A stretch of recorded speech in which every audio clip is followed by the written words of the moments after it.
अबू देखिए कितनी खूबसूरत लाइट्स हैं। हाँ बेटा, ईद खुशियों का त्योहार है।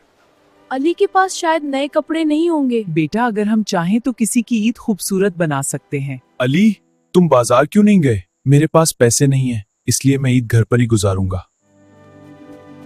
अली तुम फिक्र ना करो, मैं अभी आता हूँ। बेटा ये क्या कर रहे हो? अम्मी अली के पास कपड़े नहीं है, मैं इसे दे रहा हूँ। अहमद तुम बहुत अच्छे दोस्त हो। ये मेरी जिंदगी की सबसे खूबसूरत ईद है। ईद का असल मतलब सिर्फ नए कपड़े पहनना नहीं बल्कि दूसरों को खुश करना है।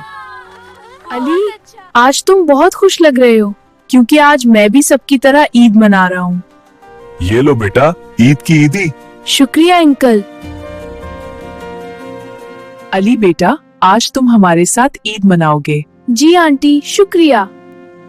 चलो अली सबके साथ खेलते हैं। हाँ आज तो बहुत मजा आएगा। या अल्लाह, अहमद जैसे दोस्त सबको अता फरमा। याद रखें बच्चों, असल खुशी दूसरों को खुश करने में है। अगर हम किसी की मदद करें तो अल्लाह हमें और ज्यादा खुशियां देता है।